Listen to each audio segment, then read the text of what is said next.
Donald Trump প্রশাসনে এই মুহূর্তে চলছে চরম উত্তেজনা ও অস্থিরতা। হঠাৎ করেই কাল পদত্যাগ করলেন মার্কিন ইন্টেলিজেন্স প্রধান তুলসী গ্যাবার্ড। অন্যদিকে প্রায় 14 বছর পর কলকাতায় এলেন মার্কিন বিদেশ সচিব। কাল হঠাৎ করে কলকাতাতে এসে তিনি কি বার্তা দিলেন? কেনই বা এই শহর এতটা গুরুত্বপূর্ণ? কেনই বা তিনি কলকাতাকেই বেছে নিলেন এক তাৎপর্যপূর্ণ সময়? পরিবর্তনের পর মার্কিন বিদেশ সচিবের প্রথমবারের জন্য ভারতে আগমন ঘটল কলকাতা সফর দিয়েই, তা কিন্তু অত্যন্ত উল্লেখযোগ্য। আজকের এই ভিডিওতে আমি এমন কিছু বিষয় আপনাদের সঙ্গে আলোচনা করব যা ভারতের জিওপলিটিক্যাল অ্যাসপেক্টেও কিন্তু অত্যন্ত গুরুত্বপূর্ণ। একই সঙ্গে ভারত ও আমেরিকার সম্পর্ক কোন দিকে যাচ্ছে তার আভাসও কিন্তু এই ভিডিও আপনাদেরকে দেবে। ভিডিওটি শেষ অবধি দেখবেন। আর যারা এই ভিডিও নিয়মিত দেখছেন তারা কমেন্টে নিয়মিত একটু আপনাদের মতবাদ জানাবেন, তাহলে আমাদের ভিডিও আপনাদের টাইমলাইন অবধি বারবার কিন্তু পৌঁছে যেতে পারে। দেখুন, প্রথমত দুটো বিষয় কাল সব থেকে বেশি আলোড়ন তৈরি করলো গোটা বিশ্বে। প্রথমত তুলসী গ্যাবার্ডের পদত্যাগ। ওয়াশিংটনের কালকে দ্বিতীয় মেয়াদের অন্যতম বিতর্কিত এবং সব থেকে শক্তিশালী মুখ ন্যাশনাল ইন্টেলিজেন্স প্রধান তুলসী গ্যাবার্ডের পদত্যাগ মার্কিন রাজনীতিতে তোলপাড় তৈরি করলো। শুক্রবার একটি আবেগঘন চিঠিতে ৪৫ বছর বয়সী তুলসী জানান যে আগামী ৩০শে জুন তিনি নিজের পথ থেকে সরে দাঁড়াচ্ছেন। কারণ হিসাবে তিনি লিখেছেন যে তার স্বামী সিনেমাটোগ্রাফার আব্রাহাম উইলিয়ামস একটি অত্যন্ত বিরল ধরনের হাড়ের ক্যান্সারে আক্রান্ত। এই কঠিন সময় তিনি স্বামীর পাশে থাকতে চেয়ে সরকারি পদ থেকে ইস্তফা দিচ্ছেন। বিদায় বেলায় তার চিরাচরিত হাওয়ান ভঙ্গিতে সই করে তিনি লিখেছেন, উইথ লাভ অ্যান্ড আলোহা। এই পোস্ট আপনারা দেখতে পাচ্ছেন। প্রেসিডেন্ট ট্রাম্প ট্রুথ সোশ্যালে তাকে ধন্যবাদ জানিয়ে লিখেছেন, তুলসী দুর্দান্ত কাজ করেছেন, আমরা তাকে মিস করব, এবং তার জায়গায় অস্থায়ী হিসাবে দায়িত্ব দেওয়া হচ্ছে ডেপুটি ডিরেক্টর অ্যারন লুকাসকে।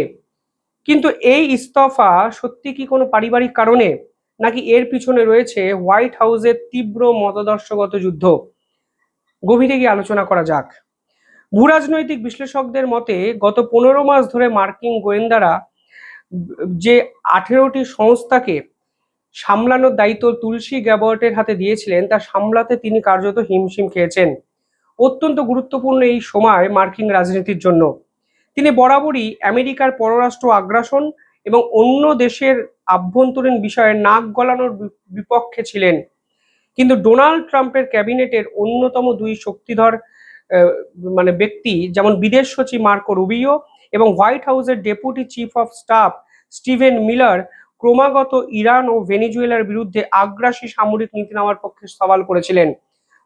ফলে তুলসী গ্যাবার্ড কিন্তু এই শক্তিশালী জুটির কাছে ক্রমাগত হারতে শুরু করেছিল। এবং আপনারা জানেন, ডোনাল্ড ট্রাম্প ভেনেজুয়েলাতে সামরিক অভিযান চালান, অত্যন্ত সংবেদনশীল একটি বিষয়। গোটা বিশ্ব আমেরিকার এই আগ্রাসন নীতিকে ধিক্কার জানিয়েছিল, এবং এই পুরো প্রক্রিয়াটি নাকি হয়েছিল তুলসী গ্যাবার্ডকে অন্ধকারে রেখে, যা আজকে সামনে আসছে। সিআইএ ডিরেক্টর জন র্যাটফ্লি সরাসরি হয়ে উঠেছিলেন ডোনাল্ড ট্রাম্পের প্রধান পরামর্শদাতা। শুধু তাই নয়, সিআইএ এবং এফবিআই এর সাথেও গ্যাবার্ডের ক্ষমতার লড়াই তুঙ্গে গিয়ে পৌঁছেছিল। নিরাপত্তা ছাড়পত্র বাতিল করা হয় প্রাথমিকভাবে শীর্ষ অফিসারদের, এবং এফবিআই এর কাউন্টার ইন্টেলিজেন্সের হ্রাস নিজের হাতে নেওয়ার যখন চেষ্টা তুলসী গ্যাবার্ড করছিলেন, তখন কিন্তু এই দ্বন্দ্ব চরম পর্যায়ে পৌঁছায়।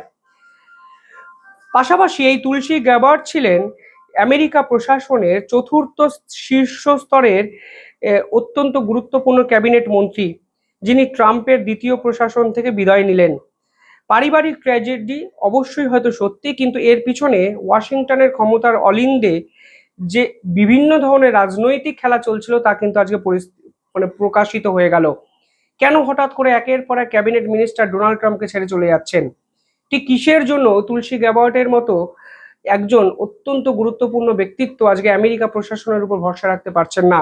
এই প্রশ্ন কিন্তু ভীষণ মাত্রায় কালকে আমেরিকা জুড়ে উঠছে, এবং গোটা বিশ্ব আজকে এই বিষয়ে কিন্তু চর্চা করছে এই পুরো বিষয়টি। অন্যদিকে ওয়াশিংটনের এই ডামাডলের মাঝেই মার্কিন প্রশাসনের সব থেকে শক্তিশালী হক, অর্থাৎ আগ্রাসীপন্থী নেতা খোদ বিদেশ সচিব মার্কো রুবিও, তিনি কিন্তু কলকাতাতে পা দিলেন। তিনি তার 4 দিনের মেগা সফরে প্রথমেই এলেন কলকাতায় এবং এই প্রথমবারের জন্য অর্থাৎ 2012 সালে হিলারি ক্লিন্টনের পর এই প্রথম কোনো বিদেশ সচিব ভারতবর্ষে এবং স্পেশালি ভারতবর্ষের কলকাতাতে কিন্তু এলেন।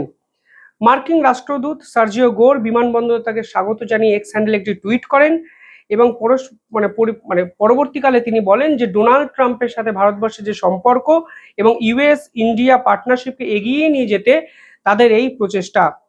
কলকাতাতে নেমেই মার্কো রুবিও সোজা চলে যান কলকাতার মাদার টেরিজা হাউসে। মাদার টেরিজার মিশনারিজ অফ চ্যারিটিস সদর দপ্তর পরিদর্শন তিনি করেন এবং শিশুদের সঙ্গে সময় কিন্তু কাটান। কিন্তু কূটনৈতিক মহলের আসল নজর মাদার হাউসে ছিল না তা কিন্তু বলা যাচ্ছে এবং কলকাতায় বা পশ্চিমবঙ্গের সাম্প্রতিক পরিবর্তনের পর মার্কিন বিদেশ সচিব কেন হঠাৎ করে কলকাতাতে এলেন সেই প্রশ্ন কিন্তু উঠে যায়। দেখুন, ডোনাল্ড ট্রাম্প সরাসরি টুইট করে পরিবর্তনের পর প্রধানমন্ত্রী কিন্তু শুভেচ্ছা বার্তা জানান। আজকে সেই প্রধানমন্ত্রীর সঙ্গেই মার্কো রুবিওর কিন্তু একটি মিটিং আছে। রবিবার বিদেশমন্ত্রী এস জয়শঙ্করের সঙ্গে তিনি বৈঠক করবেন এবং আগামী মঙ্গলবার অর্থাৎ 26শে মে তিনি অংশগ্রহণ করবেন বহুল প্রচারিত কোয়াড সামিটে, যেখানে দেশের বিদেশ মন্ত্রীদের সঙ্গে হাই ভোল্টেজ বৈঠকে তিনি উপস্থিত থাকবেন এবং উপস্থিত থাকবেন অস্ট্রেলিয়ার পররাষ্ট্রমন্ত্রী পেনি ওয়াং ও জাপানের মোতিগি তোশিমিতসু। এই সফরের আসল কারণটা কি? যদি এই অদ্ভুত পরিস্থিতিটি আপনারা বিশ্লেষণ করেন তাহলে বুঝবেন যে ভারত এবং আমেরিকা এনার্জি সিকিউরিটি এই মুহূর্তে প্রধান আলোচ্য বিষয় হতে চলেছে। হরমুজে এই অবস্থা তৈরি হওয়ার পর বিশ্বজুড়ে জ্বালানির দাম কিন্তু অন্য লেভেলে পৌঁছে গেছে। ফলে এই মুহূর্তে ভারতবর্ষকে যদি আমেরিকা তাদের পার্টনার হিসাবে পায় অন্তত এনার্জি কেনাবেচার ক্ষেত্রে, তাহলে ভারতবর্ষের একটি সিকিউরড ডেস্টিনেশন খুঁজে পাবে।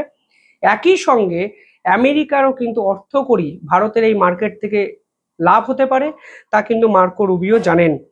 রুবিও কালকে স্পষ্ট জানিয়েছেন যে আমরা ভারতকে যতটা সম্ভব জ্বালানি বিক্রি করতে চাই, তা ভারত যদি কিনতে আগ্রহী হয় আমরা করব। বর্তমানে আমেরিকা তেল উৎপাদন এবং রপ্তানি ঐতিহাসিক স্থানে রয়েছে, অর্থাৎ মধ্যপ্রাচ্যের এই পরিস্থিতিকে কাজে লাগিয়ে ভারতের বাজারে আমেরিকার জ্বালানিকে পুশ করতে চাইছে আমেরিকা এবং এর জন্যই তার প্রধান গন্তব্য কিন্তু ভারত, তা কিন্তু প্রমাণ হয়ে গেছে।